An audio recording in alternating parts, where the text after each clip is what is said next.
Andrew, welcome to Green and Tonic. So your whole area for years has been biodiversity, rainforests, natural climate. We seem to be in a real zeitgeist moment around climate change, with the children's climate strikes, Greta Thunberg, Extinction Rebellion, and I mean just a general awareness of what that means for us as humanity, and an increase in seriousness around action, even though not enough yet. But do you think we've got the same moment around biodiversity and ecosystems, the same understanding of the importance of that to us as humanity?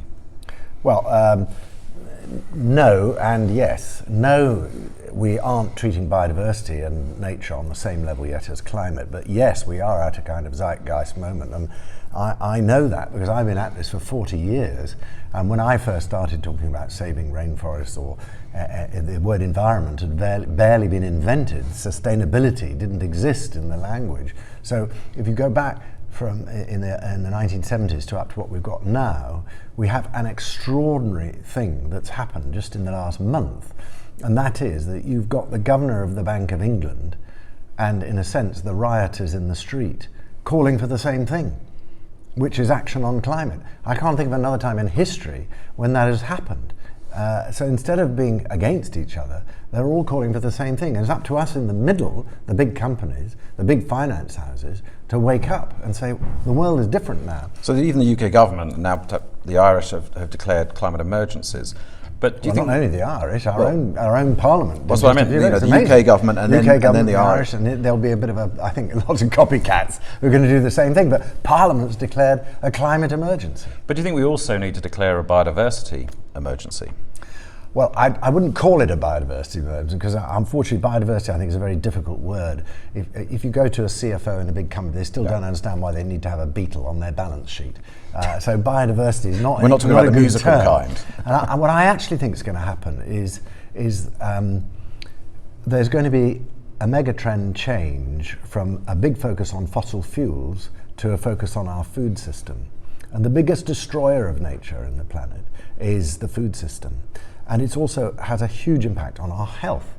And this is going to make understanding nature and what nature does for us much more tangible than a ton of CO2, which I can't see or touch. I can't pack it up and do anything with it, which is why climate has always been rather difficult, felt like a distant thing that's happening some time away.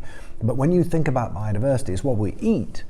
It's what the cows in the field are doing. It's what it's about forests and rainforests and products that we use every day that turn into ourselves. They are our health. So you refer to it as a natural climate then, rather than biodiversity? Is that what we're talking about? The natural well, I climate think the around. term that people seem to like using more now is natural capital, and it's just because if you're talking to an accountant, they can get their head around that. And if you start talking to an accountant about biodiversity, their eyes start going around like this. They can't. But it's all about languages. If you work in the world of science, they've got one language. Politicians, another language. Finance, another language. Companies, we have to find a unifying language. And there's no point in scientists just having their language. You've got to understand that. And I think natural capital, love it or hate it, is a language system which people are beginning to understand. So moving from carbon and climate, it's onto water, it's onto soils, it's onto the oceans, it's onto, yes, biodiversity, life on land. And it's in that area of life on land, that's where our food is coming from, and of course the oceans. So it's important to, all of us, because we have to eat, and if we don't preserve natural capital, we're not going to eat eventually. Is that? Well, it's a funny old thing, isn't it? Everybody knows that word economy. Governments, economies, finance, economies. Hello, the first three letters are eco. Eco has always been in the economy, but it's been invisible. The extent to which ecology underpins economy has been, there's been some big numbers put on it, but no one's paying for it. And so it's always been there. And what's happening now is it's suddenly become visible and tangible that if we just completely fish our oceans out to nothing, if we fill our oceans with microplastics that then end up in the shrimps that we're eating, if we allow agriculture to degrade soil so it's only got 3 to 5% organic matter in it, it's going to stuff up not only our food system, but our whole economy. So it's a triple whammy, isn't it? It's over-exploitation, it's pollution, and it's climate as a sort of multiplier. It's an accelerator. Climate's going to be an accelerator for all of this. And I happen to think that actually some of these natural capital challenges are going to come up faster than climate change. I mean, sea level is going to be a long time coming. It's going to come, but it's a long time coming. Big storms, here today, gone tomorrow, more of them than there used to be. But a collapse in soil could happen very quickly. And it's happening here in Britain, it's happening all around the world where industrialized agriculture has gone in. So I'm seeing a bit of a pushback now in agriculture in some areas, such as India, millions of people who are saying, we don't want that kind of agriculture anymore. We want to look for a new model, which is going back to nature a bit more and using natural systems. So if you're a company or an investor or a portfolio manager and you're trying to understand the risk and the exposure of investments you're making or companies you hold, how do you do that? How do you understand, how do you see where this is and where the risk is likely to materialize? Yeah, well, I will tell you a funny joke about it. I mean, I used to start out hugging orangutans, right, years ago. I'm a zoologist. I spent years in rainforests, and I was hugging orangutans and trees trying to save them. And I realize now that actually you can't do it that way. You've got to deal with the finance and the money flows, which are gigantic. So I hug Bloomberg terminals now. Now, if you don't know what a Bloomberg terminal is, that is the mechanism through which 70% of financial decisions are made in the world today is through Bloomberg terminals. Or for the data you can access. They look up the data on the companies, and if I'm your pension fund, they're making a decision by looking at a Bloomberg terminal. If I'm a bank, I'm looking for how to lend money or something. It's mainly for asset managers, people who are controlling your money and mine. You look in a Bloomberg terminal, it's full of data on financial capital. There is hardly any data on natural capital. So 70% of those investment decisions are effectively blind to their impacts on nature. That's what's got to change. Now, the way we've changed it with climate is through the TCFD, the Task Force on Financially Related Climate Disclosures. Has been very successful in alerting pension funds and banks to the potential impact of climate. We don't have an equivalent for nature, and that's what I think we need to create. And is that possible? Because it's potentially much more diffuse, much wider ranging than trying to understand climate. It is more complicated, but that doesn't mean to say we shouldn't do it, because we're watching a car crash happening in nature and we can't just simply say, oh, well, that's too difficult, so let's not do it. So what we need to do is two things. First of all, you have to create tools. You have to collect the data, turn it into something that's understandable, back to language, in a language that an asset manager, like someone managing a pension fund or a bank, can understand. In much the way that my former organisation, Carbon Tracker, did with climate risk. Exactly. Yes. Carbon Tracker made climate risk simple. We need the similar sort of thing for nature, and they are there. My group, which was the Natural Capital Finance Alliance, launched Encore in Paris. Rather good name, as we were launching in Paris, but actually what it means is exploring natural capital risk, exposure and opportunity, and opportunity and exposure, and that collates huge amounts of environmental data around the world, translated into 21 ecosystem services across 167 business sectors. So that is starting to make the way in which nature is connected to business more simple. And there are other ones like Impact 360, which is coming on soon from a group in India called GIST, or GIST, which is putting dollars and cents on that. So you put those two things together, you're starting to get a really powerful set of tools which the financial sector can use. They can't say anymore, oh, we didn't really know, it's too difficult, we don't know how we're connected to nature, that's all a bit fuzzy. No, the tools are out there. That's the first thing you need. The second thing is you need the incentive to use those tools, the threat of regulation, a framework, just like what's happened for climate. So that's what needs to be worked on next over the next few years. But how do you make it, so I get that, so the risk side's critical, so understanding the risk, and financial market professionals is a large part of what they do. But they don't really get excited until the other side of that coin, which is opportunity or return on investment. Yeah. So how do you make doing the right thing by natural capital an investment positive? How do you put a positive value on that versus just clearing rainforests to produce more, commodities, whether it be beef or whatever? Well, I mean, NGOs like myself, we're always guilty of moaning on about risk all the time, and actually what gets people excited is making money. Exactly. And you're quite right. So what are the emerging things? I mean, think of what's happened recently with, Impossible Meats or New Meats. Mm-hmm. Why is that company even existing? The idea, what a weird idea to create a hamburger out of soup that's nothing to do with beef.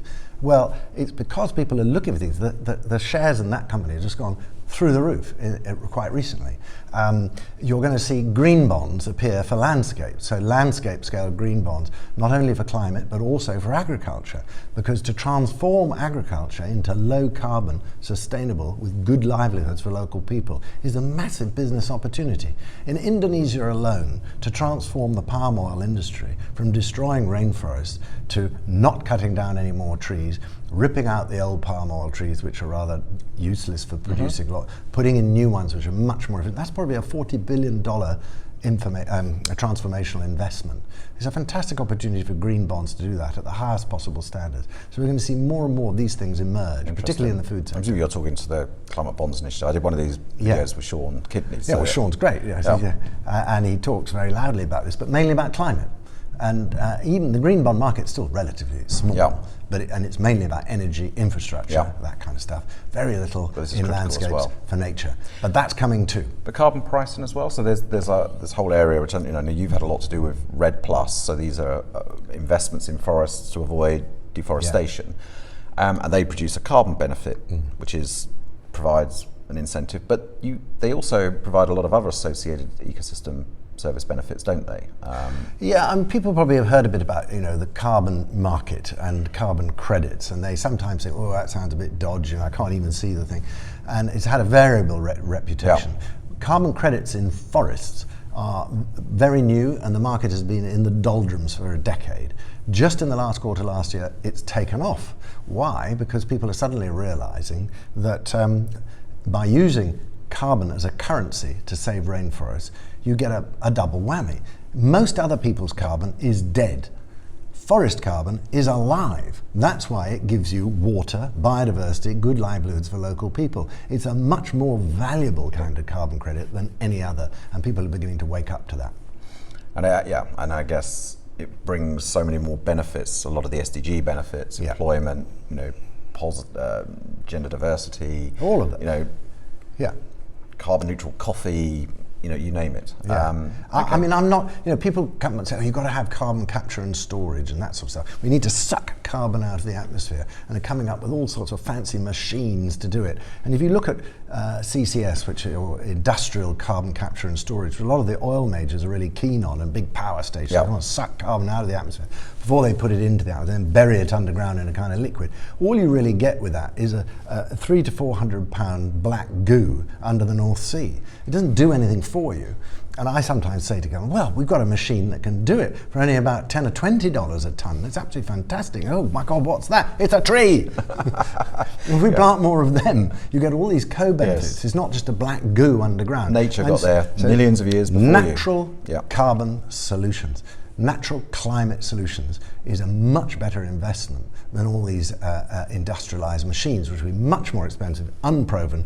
Our machine, the tree, has been around for millions of years, trusted and works well. Well, I mean, I for one would rather see the planet, with trees, everywhere than huge CCS facilities and huge machines sucking carbon out of the atmosphere, which I think some people are talking about. Well, there's a difference. I mean, building one of them in England creates jobs. Shipping a whole load of cash to somewhere over in, say, in Colombia to plant trees creates jobs for the Colombians, but not for the English. So there is a question around the transfer of money, and politicians have to create jobs in their own country. So I understand there's a political decision to make, a trade-off, but I think we need all of it. All of it. Frankly, all of it. I mean, I think the urgency is such now that it's all of the above. But it would be crazy, I think you're right, it would be crazy to ignore what nature has spent millions upon millions of years developing. Well, get this. Landscapes, forests and landscapes offer about 37% of the opportunity for staying below 2 degrees in the next few decades, right? 37%. It gets 3% of the money, and almost none of the conversation is bonkers. So we have to shift that. It should be getting 37% of the money. So just to finish, corporates are beginning to wake up to this. I mean, major corporates, even oil and gas companies, have started talking about natural climate solutions and putting money into it. So do you think we're at an important tipping point? Well, I mean, for big oil majors, we love and hate them, don't we? But we all, use oil products, yes, all the time. When you switch on the lights, yeah, that electricity is coming from somewhere. If you do drive a car, you're probably putting petrol or diesel in it. And unless you stop tomorrow and buy an electric car, and even, it's not going to be difficult. So we're going to have to work with the fossil fuel companies. Take a company like Shell. It's committed to trying to make itself into a carbon neutral company. If you start with the baseline up here of carbon, it's got to get it down here. So there's a whole lot of choices. Guess what is 50% of that choice for them? Natural climate solutions. So you're going to see big oil companies like Shell putting lots of money into these natural climate solutions as they transition themselves into a new kind of company. Yes, well, I mean, we have to wean ourselves off fossil fuels, but as you say, it's not going to be overnight. So it's not going to be overnight, but the fact is, because we all use their product and therefore there's a huge amount of money involved and they're very big companies and they think long term, this is also a massive opportunity to transition ourselves away from fossil fuels and creating better food systems which look after forests and nature in a way that's never been possible before. So that's what I hope will happen. Andrew, thank you. It's been a great conversation. Lots more we could talk about, but not time. Remember to subscribe to the Green and Tonic channel and get involved in the conversation. We'd love to have your feedback. Thank you.